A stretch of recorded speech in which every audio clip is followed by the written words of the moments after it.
नमस्कार साथियों, स्वागत है आपका पीडब्ल्यू यूपीपीएससी चैनल पर। आज यहाँ पर हम बात करने वाले हैं 8वें वेतन आयोग के बारे में। सरकार के द्वारा अभी ये नोटिफिकेशन आया है कि 8th पे कमीशन को कॉन्स्टिट्यूट यानी कि उसका गठन कर दिया गया है। और आप सब लोगों को पता है कि जब हम 8th पे कमीशन के बारे में बात करते हैं तो हमें इसके बारे में ये भी पता होना चाहिए कि इसके कितने सदस्य हैं। तो यहाँ पर रंजना प्रकाश जी जो कि जस्टिस रही हैं सुप्रीम कोर्ट की, वो इसकी अध्यक्ष हैं, चेयरपर्सन हैं। दूसरे व्यक्ति आईआईएम बैंगलोर के प्रोफेसर हैं पुलक घोष जी, और तीसरा यहाँ पर पेट्रोलियम सेक्रेटरी रहे हैं पहले पंकज जैन। तो ये 3 सदस्य जो हैं वो यहाँ पर 8वें वेतन आयोग के सदस्य हैं, 3 ही सदस्य हैं। यहाँ पर रिसेंटली में बताया गया कि टर्म्स ऑफ रेफरेंस क्या हैं इस आयोग के। टर्म्स ऑफ रेफरेंस यानी कि किस किस के आधार पर ये अपनी रिपोर्ट जो है वो पेश करने वाले हैं। तो सरकार ने इस आयोग को 18 महीने जो है वो यहाँ पर दिए हैं कि 18 महीने के अंदर ये अपनी रिपोर्ट को जो है वो बताने वाले हैं कि रिपोर्ट में किस हिसाब से केंद्र सरकार के कर्मचारियों या पेंशन भोगियों की जो सैलरी है वो बढ़ने वाली है। अगर हम बात करें कि कितने कर्मचारी हैं, कितने कर्मचारियों या फिर पेंशन भोगियों को जो है वो इसके लाभार्थी रहेंगे, तो करीबन 49 लाख कर्मचारी जो हैं वो केंद्र सरकार में इस समय पर काम करते हैं। तो मैं यहाँ पर सबकी बात कर रहा हूँ, जो रेलवे में भी हैं, जो IT Indian Tibetan border police में भी हैं, या सीएपीएफ में भी हैं, सीआरपीएफ में भी हैं, है ना। ये सब केंद्र सरकार के कर्मचारी ही माने जाएंगे। दूसरा, करीबन आपको नजर आएगा 40 से 45 लाख के आसपास लोग जो हैं वो केंद्र सरकार से इस समय पे पेंशन जो है वो ले रहे हैं।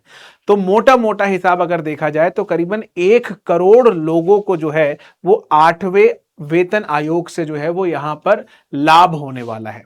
अब यहां पर बात आती है कि जो 8वां वेतन आयोग है उनके टर्म्स ऑफ रेफरेंस क्या है, तो उसको एक बार हम यहां पर समझ लेते हैं कि किस किस चीज के ऊपर वो रिपोर्ट जो है वो लेकर आने हैं। तो सबसे पहला आपको नजर आएगा कि कर्मचारियों के वेतन पर जो वेतन संरचना होती है उसकी समीक्षा करी जाएगी। जैसे कि बेसिक सैलरी होती है, आपके भत्ते होते हैं अलग अलग तरीके से, जैसे हाउसिंग रेंट अलाउंस हो गया, आपका डियरनेस अलाउंस जो मुद्रास्फीति को देखकर रखा जाता है, कुछ कुछ जगहों पे ड्रेस अलाउंस भी दिया जाता है। अलग अलग चीजों को देखकर उन पर समीक्षा करी जाएगी। दूसरा टर्म्स ऑफ रेफरेंस आपको नजर आएगा पेंशन पुनरीक्षण की सिफारिश, यानी कि पेंशन को लेकर क्या सुधार करा जा सकता है, क्या उस पर सिफारिश है, उस पर काम करा जाएगा। तीसरी चीज, भत्तों और सुविधाओं पर पुनः मूल्यांकन या पुनर्मूल्यांकन। अब जो मैंने बताया आपको कि भत्ता मिलता है, अलाउंस मिलता है, जैसे कि house rent allowance, dearness allowance, dress allowance, travel allowance. अब ये जो अलाउंस है ये चेंज करा जाता है, इसके अंदर सुधार लेकर आया जाता है, क्योंकि इसमें शहरों का भी वर्गीकरण कर रखा है। हमारे पहले जो हमने वर्गीकरण सुना था पहले आयोग के द्वारा वो करा था, इन्होंने शहरों को 3 वर्गों में बांटा था, X city, Y city, Z city. अब किसी सिटी में 5 लाख से ज्यादा पॉपुलेशन है, कोई महानगर है। अब जैसे कि नोएडा एक ऐसी सिटी है जहां पर काफी लोग रहते हैं, है ना। अब जहां पर महंगाई ज्यादा होगी लेकिन गांव में महंगाई उतने स्तर से नहीं बढ़ेगी, तो जिस सिटी में आप हैं उसी हिसाब से ही आपके भत्ता जो है उसका प्रतिशत बढ़ेगा। तो यहीं पर ही उनका मूल्यांकन की बात हो रही है। निजी और सार्वजनिक क्षेत्र की तुलना आपको नजर आएगा, कुछ कुछ निजी क्षेत्र में कुछ ऐसी पोजीशन है जहां पे लाखों रुपए तनख्वाह बढ़ती है, लेकिन सरकारी अफसर को अभी भी 70-80 हजार, एसडीएम की सैलरी आज भी 1 लाख से कम है। तो जिस हिसाब से वो पूरा यहाँ पर जिला संभाल रहा है या फिर यहाँ पर जिस हिसाब से उसका कार्य है उस हिसाब से उसको सैलरी कम मिलती है। तो उस पर भी तुलना करी जाएगी, सार्वजनिक और निजी क्षेत्र पर तुलना करी जाएगी।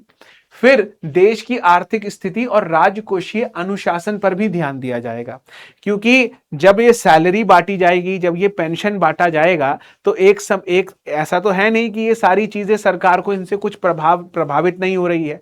अब हमारा जो राजस्व खाता होता है, बजट के अंदर राजस्व खाता होता है, उसमें राजस्व व्यय भी होता है, यानी कि रेवेन्यू अकाउंट के अंदर रेवेन्यू एक्सपेंडिचर होता है, उसी में ही हम सैलरी और पेंशन लिखते हैं।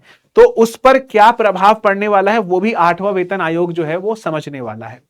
फिर राज्य सरकार पर वित्तीय असर का अध्ययन, कि राज्य सरकार पर इसका क्या इंपैक्ट आ सकता है, क्योंकि जब सेंट्रल गवर्नमेंट की एम्प्लॉय की सैलरी बढ़ेगी तो फिर राज्य सरकार के कर्मचारी भी जो है वो यहां पर मांग कर सकते हैं, तो उनके ऊपर क्या प्रभाव आ सकता है।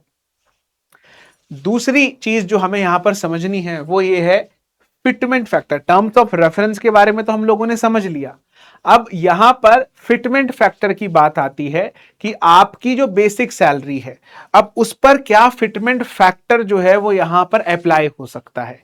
अब पुराने को छोड़ दीजिए कि पुराने ने क्या फिटमेंट फैक्टर लगाया था, हमें तो अभी देखना होगा कि अभी क्या फिटमेंट फैक्टर है।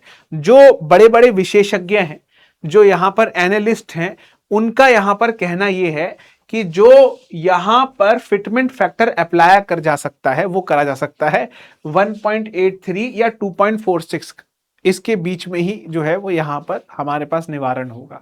अब इसका मतलब क्या है, अगर आपकी बेसिक सैलरी मान लीजिए कि 18,000 रुपए है, तो आपका फिटमेंट फैक्टर अगर यदि ये अप्लाई करा जाए तो आपकी तनख्वाह यहां पर 32,940 रुपए हो जाएगी। और अगर यहां पर 2.46 वाला फिटमेंट फैक्टर को अप्लाई करा जाता है तो 44,000, मतलब दुगने से ज्यादा आपकी तनख्वाह जो है वो यहां पर हो जाएगी। अब विशेषज्ञों का मानना यह है कि सरकार ये जो वेतन आयोग है, ये इन दोनों में से ही एक विकल्प को जो है वो यहां पर पकड़ने वाला है। तो यही जो है वो हमारे पास इस समय पर इंफॉर्मेशन है कि वेतन आयोग के यहाँ पर टर्म्स ऑफ रेफरेंसेस क्या हैं। बाकी हम सब फिर से मिलेंगे नई ऐसी इंफॉर्मेशन के साथ में जो हमारे एग्जाम के लिए भी यहाँ पर कारगर साबित हो और हमारी जनरल नॉलेज को भी और ज्यादा एनरिच करे। धन्यवाद।